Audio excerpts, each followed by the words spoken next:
un podcast de Cooperativa.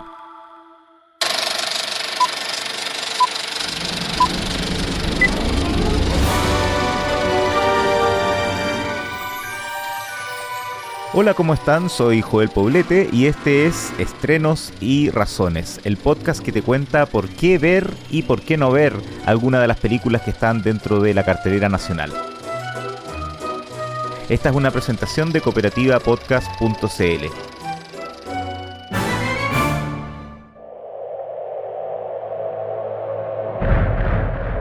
Some people look at Sonny Hayes. They see a guy who lives in a van, a gambling junkie who missed his shot, the best that never was. But I see possibility. En esta ocasión voy a comentar uno de los estrenos que habían generado más expectativas no solo del primer semestre, sino de todo el 2025 y que ya está en cartelera. F1, la película, o sea, Fórmula 1, la película. You plus him, boom, I got a team. When was the last time you won a race? Sunday, Daytona. Oh, I'm sorry. I meant Formula One. Oh, I'm sorry. Then same as you.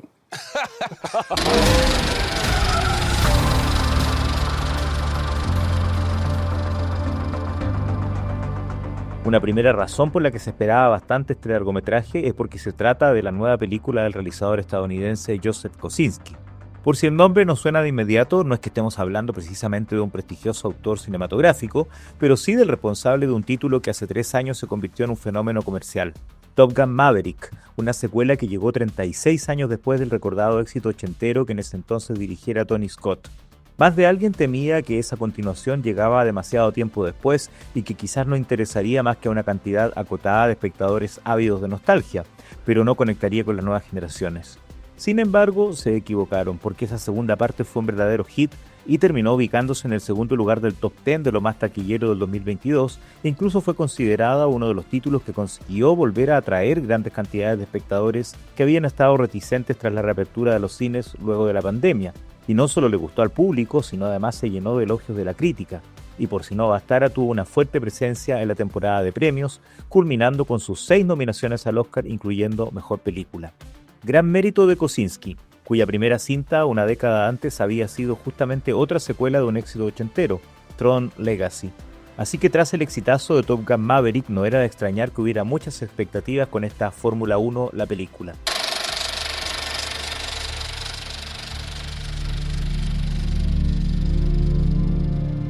Y en relación con lo anterior, otra potente razón que desde ya había generado mucha atención mediática y en redes sociales era quien protagonizaba este nuevo largometraje.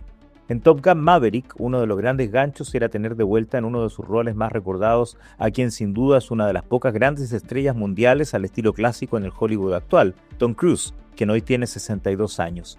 Y acá, en Fórmula 1, la película, el protagonista es alguien muy cercano en edad a Cruise, porque habitualmente tiene 61 años, y sin dudas es también una de las figuras que verdaderamente pueden calificarse como estrellas a la antigua usanza.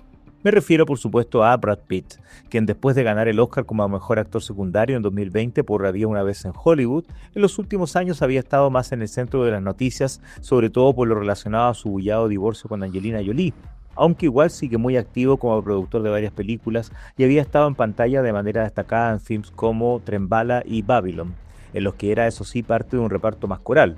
Mientras acá tiene un rol rotundamente protagónico, en el que todo gira en torno a su presencia y carisma.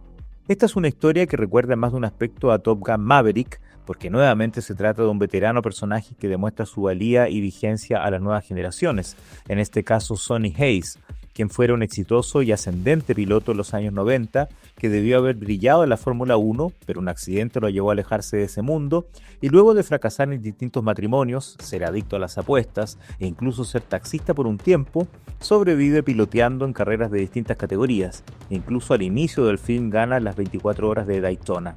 Ahí lo contacta su antiguo amigo y compañero de equipo, Rubén Cervantes, quien lidera un equipo de Fórmula 1 y le pide a Sonny que viaje a Europa, vuelva a las grandes ligas y sea uno de sus 2 pilotos, buscando un necesario equilibrio, ya que su otro as de las pistas es un joven piloto talentoso y con potencial, pero demasiado orgulloso e impulsivo. Sonny es un personaje que parece hecho a la medida para Brad Pitt, tanto por su presencia en pantalla casi permanente como por la personalidad que debe desarrollar, y el actor cumple con todo lo que sus fans podrían esperar. Es un rol clásico para una estrella hollywoodense como él, y además es un papel que, como le ha ocurrido en el pasado con otras cintas, emparenta su interpretación con las de otras grandes figuras del Hollywood de hace más de medio siglo, en este caso con otros actores que interpretaban a pilotos de Fórmula 1, como James Garner en Grand Prix, Paul Newman en Winning y Steve McQueen en las 24 horas de Le Mans.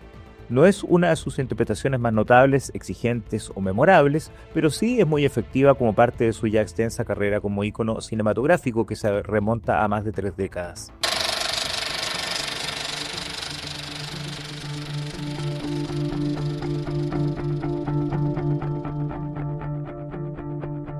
De todos modos, si hablamos de Brad Pitt y el protagonismo casi exclusivo que tiene la película, también hay que agregar como razón el atractivo elenco convocado, quienes no tienen quizás roles tan relevantes, pero de por sí son muy efectivos en sus personajes. Otro ganador del Oscar como mejor actor secundario y muy conocido por sí mismo, el español Javier Bardem, es acá el amigo del protagonista y su nuevo jefe, y una reciente nominada a la estatuilla como mejor actriz secundaria por su lograda interpretación en Los espíritus de la isla hace 2 años, la irlandesa Kerry Condon, es acá la directora técnica del equipo al cual llega el protagonista, un personaje con el cual las miradas e intercambio de opiniones nos dan pistas de que alguna chispa podría saltar entre ellos. El joven actor británico de origen nigeriano, Damson Idris, encarna al piloto altanero, y en el rol de su madre está Sarah Niles, la psicóloga de la popular serie Ted Lasso, otra de las interpretaciones que destacan en roles secundarios pero importantes, como también Tobias Menzies, quien ha estado en series como Game of Thrones y ganó el Emmy por interpretar al príncipe Felipe en la 3ª y 4ª temporadas de The Crown. Es un llamativo reparto, pero creo que lamentablemente no tiene muchas posibilidades de desarrollar o perfilar mejor a sus personajes por culpa del guión y porque todo descansa demasiado en el protagonismo de Pitt, pero como son buenos actores y actrices hacen lo mejor posible para ser creíbles. En especial lamento que Kerry Condon, que es tan talentosa, quede reducida acá a un estereotipo femenino como hemos visto en otras películas.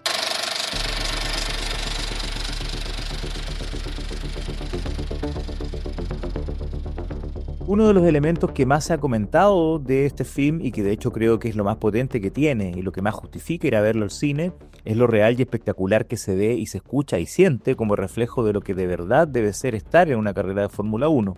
Y eso de por sí es una gran razón. Yo, la verdad, no soy experto en nada automovilístico, ni sigo las carreras de autos, por lo tanto no podría asegurar si todo es totalmente fidedigno o no, pensando en cómo es la trastienda de estos eventos deportivos. Así que puedo entender si más de algún especialista se ha fijado en detalles o ha dicho que esta es una versión más hollywoodense de cómo son las cosas en la realidad. Así que desde mi posición de neófito en Fórmula 1, tengo que decir que las técnicas de filmación utilizadas y el despliegue de cámaras es verdaderamente notable. Y además ayuda mucho que el largometraje haya sido filmado en carreras reales en distintas partes del mundo durante la temporada 2023, incluyendo el circuito de Silverstone en Inglaterra, el mismo donde en 1950 fue oficialmente la primera carrera mundial en este ámbito.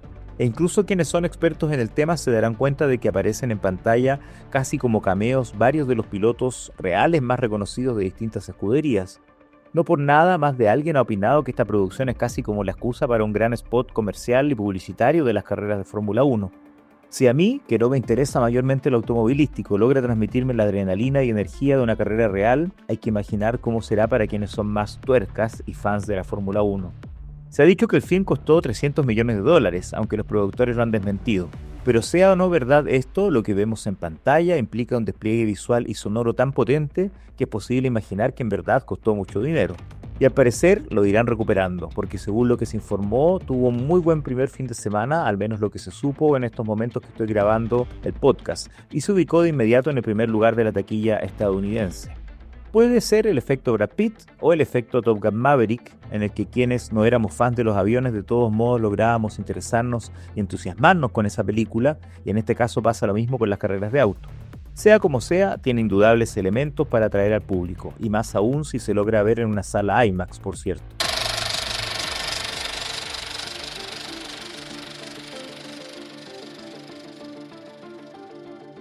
Antes de ir finalizando, como otra razón, agrego además nombres de prestigio convocados para esta realización en distintas áreas, no solamente los actores y actrices. Algunos de estos nombres también estaban presentes ya en Top Gun Maverick, como por ejemplo uno de los compositores de música para película más famosos de las últimas décadas, el alemán 2 veces ganador del Oscar Hans Zimmer, y el director de fotografía de origen chileno Claudio Miranda, ganador del Oscar en 2013 por Una aventura extraordinaria de Ang Lee, y que muchos encontraron que en esa ocasión debería haber sido nominado también a la estatuilla por su elogiada labor en la secuela de Top Gun. Tanto Zimmer como Miranda realizan aquí trabajos atractivos y logrados, aunque en verdad tampoco son impresionantes o particularmente novedosos. Quien sí se luce mucho es el montajista Stephen Brione, ganador del Oscar hace un cuarto de siglo por Traffic y quien ha destacado en conocidas películas de cineastas como Steven Soderbergh y Alejandro González Iñárritu. El desempeño de Brione acá es clave para lograr el impecable y potente resultado en la edición de las escenas de carrera, llenas de ritmo y tensión. Bueno, y si es por nombres conocidos, también hay que decir que nuevamente Kosinski tuvo como productor principal al veterano Jerry Bruckheimer, el mismo detrás de tantos éxitos de taquilla a partir de los años 80, desde Flashdance, Armageddon y Pearl Harbor, hasta franquicias como Un detective suelto en Hollywood, Piratas del Caribe y por supuesto Top Gun.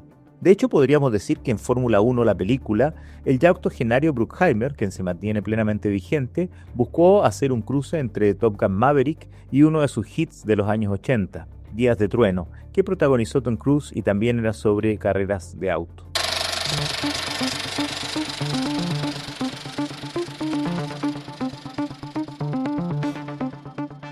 Para concluir, debo ser sincero y reconocer que no me gustó tanto como esperaba esta película. En realidad me anduvo decepcionando. Tal vez fue exceso de expectativas o que al ser del director de Top Gun Maverick y por lo que se había visto en trailers y se sabía del argumento, generaba la idea de que sería en ese mismo tono. Aunque acá ya de partida no estaba presente el componente o elemento nostálgico que también funcionaba en aquella película. Insisto en que todo lo que tiene que ver con las carreras de auto está espectacular y amerita ir a verla en pantalla grande y apreciar además su sonido. Pero de verdad, en cuanto a guión, a desarrollo de personajes y situaciones, todo me pareció bastante esquemático y convencional, casi como siguiendo un molde o una fórmula, y confiando demasiado en su protagonista, quien debe cargar casi todo el peso de la película en sus hombros. Ya el año pasado, Ferrari de Michael Mann tuvo problemas parecidos, porque las escenas de carrera eran notables, pero lo demás no tanto. Creo que en este caso me habría gustado que Fórmula 1, la película, fuera más como Ford vs Ferrari de James Mangold, de 2019 y que acá se llamó Contra lo Imposible, o como Rush, de 2013, una película de Ron Howard. Las menciono como ejemplo porque ahí también deslumbraban con las carreras automovilísticas, pero al mismo tiempo se preocupaban de las historias personales y humanas de sus personajes, algo que en este caso no funciona más allá de los lugares comunes típicamente hollywoodenses. Pero de que están espectaculares las escenas de carrera e incluso entusiasman a los que no somos conocedores como yo, eso sí es muy cierto y no se puede negar. I'm offering you an open seat in Formula One. The only place you could say, if you win, you are the absolute best in the world.